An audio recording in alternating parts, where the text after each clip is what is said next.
How did I overcome it? My teacher friends, at church, at school, online, anybody that could help me with technology. That's how I overcame it. What else is there to say?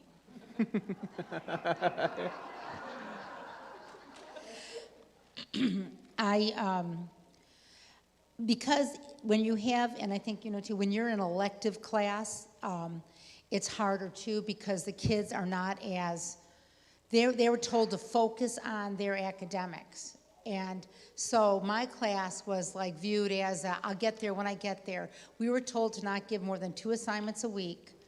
And that 2 graded assignments a week. So I started doing stuff like, if I had a lot of speakers come in.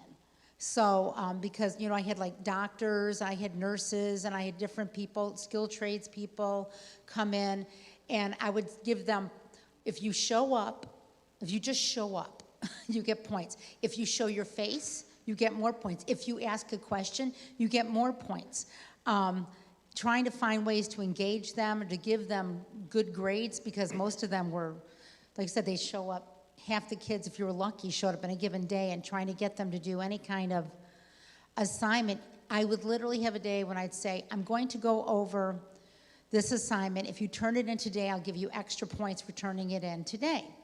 Tomorrow I'll go over the answers. If you turn in the work tomorrow, after I go over the answers, I'll give you the points. They still didn't turn the work in. So trying to find a way to make sure that they all pass, because you're not going to flunk a kid. You're just not going to flunk a kid.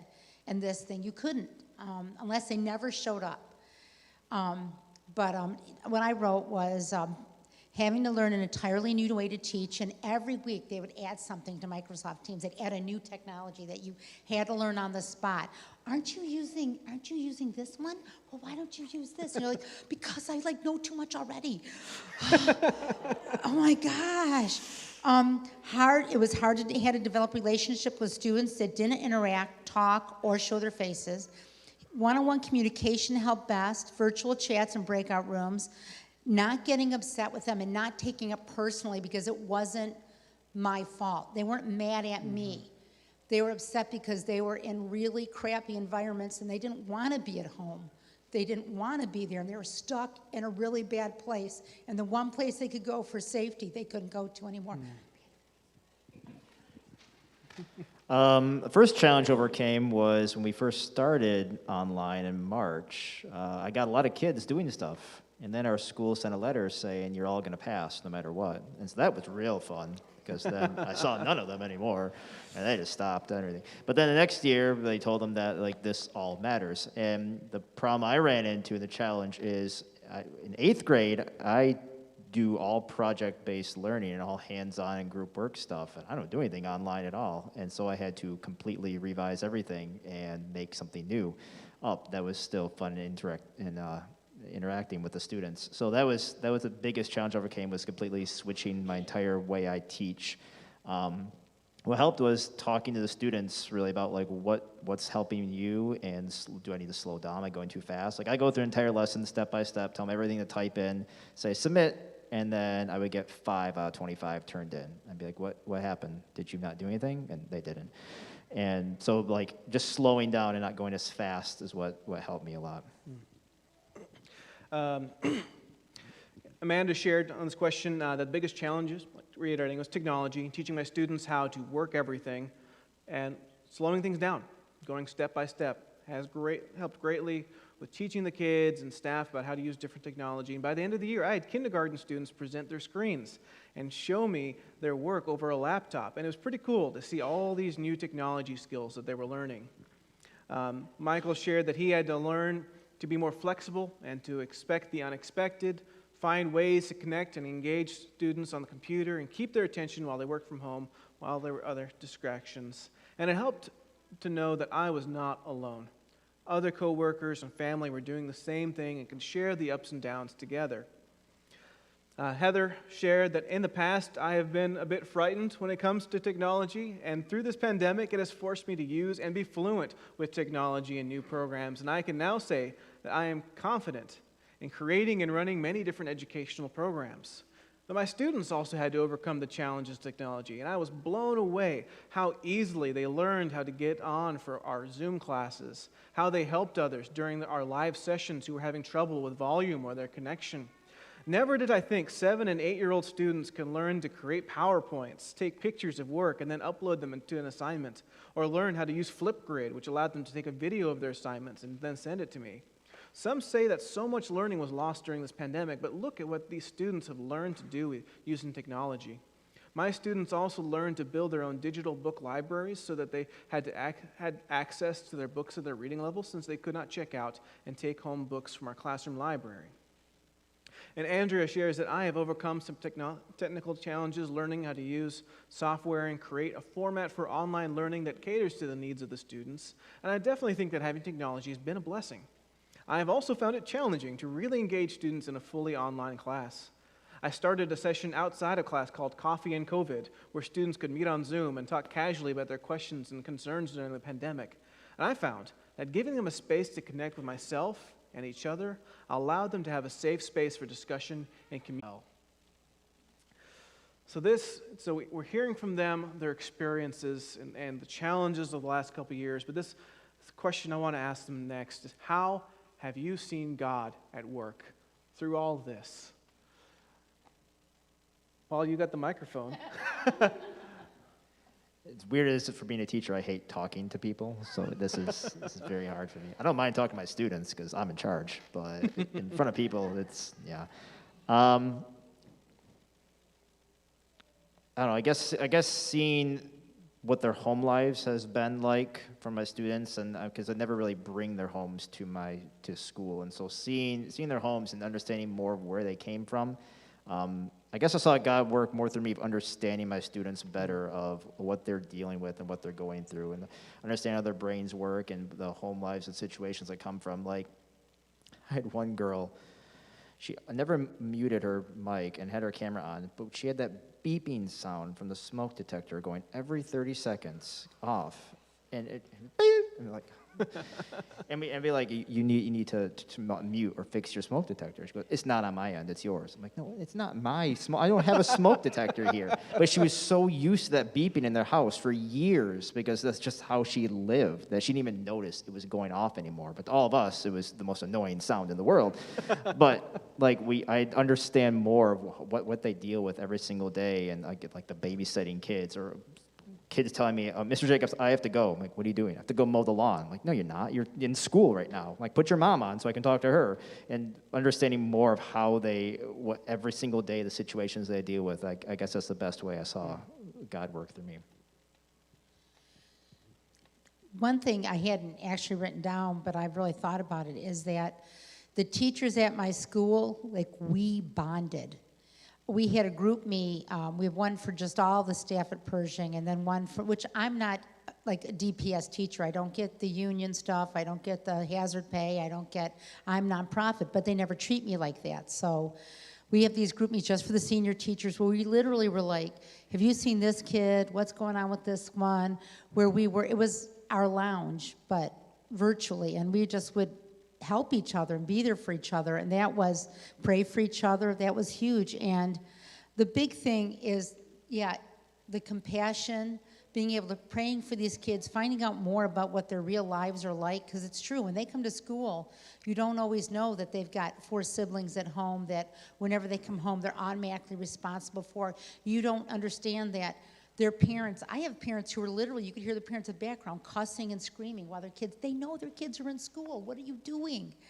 And just praying for them and having compassion. And I guess I cannot believe that those 32 follow-up kids that I have, that I'm following up with the next year, that I'm able to, that they're answering the phone, that we develop the relationships. And in some cases, I think I developed better relationships than I would have if they were in person, because I did a lot of one-on-ones and I would come to their house and they'd be waiting in the driveway to see me. They were so excited. I'm sorry I'm such a mess today, but they were so excited to see me. They'd be in the driveway like with their masks on. And it's just, because like I said, we never went back in person. I just feel like God was working through this. God was hopefully working in me, and I felt like the kids knew that they were loved by me and that they needed that so much right now, and that just trying to be consistent and not let myself get stressed out or angry with them was just a huge thing for them.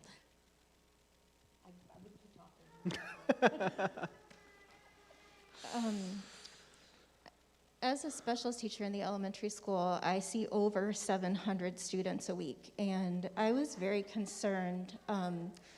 As Carolyn said, specials teachers are not necessarily the priority, and I felt very unprotected, so to speak, unadvocated for when we were looking at going back to school, and the possibility of not only me being exposed to 700 plus students, what possibly my children were going to be exposed to and how many. I mean, that just was exponential and so overwhelming. For me, and this is very personal because every school district handled things differently, my children had the option of being virtual, which took a lot off of our plate before the vaccine came out, et cetera. And then my school district decided to be virtual, and like I said before, we didn't go back until March.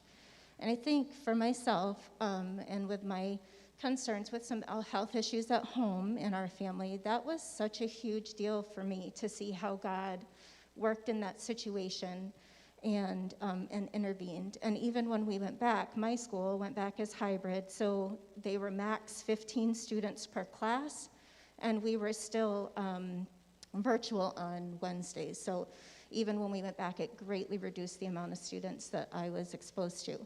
I would echo what Paul said too. It was very, very eye-opening to see the backgrounds and what the children are dealing with at home. And again, you have a big mix in a school district, but I work in a school district where the kids tend to be a little bit more needy, so to speak. It was astounding, some of the things that went on in the background when the microphones were unmuted and they didn't realize it.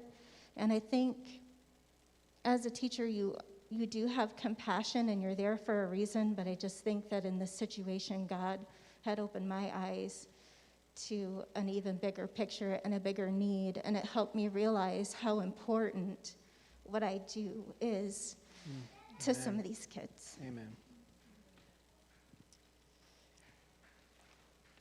Yes, to all of that, but I'm going to say one thing that I did write in advance. I put, how did I see God working through all this, that God is in control.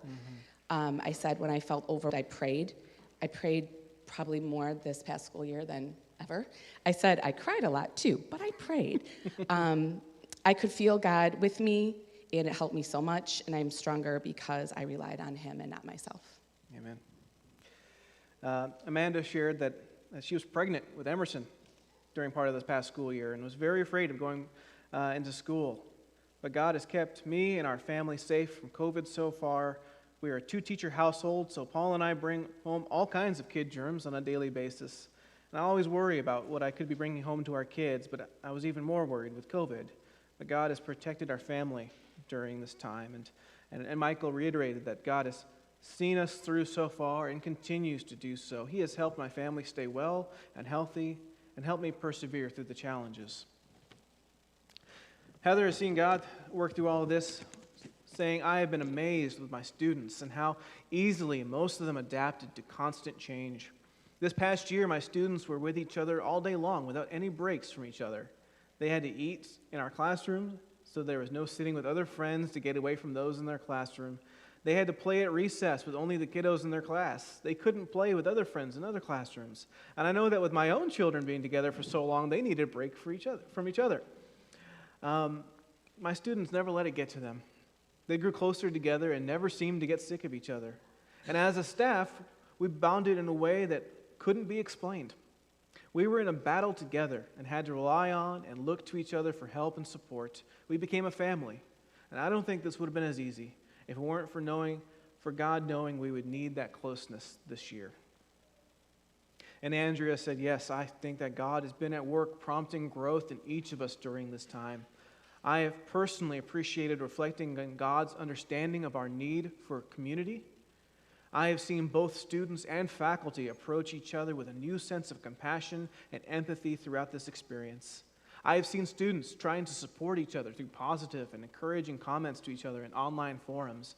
And I hope that these patterns continue into the future.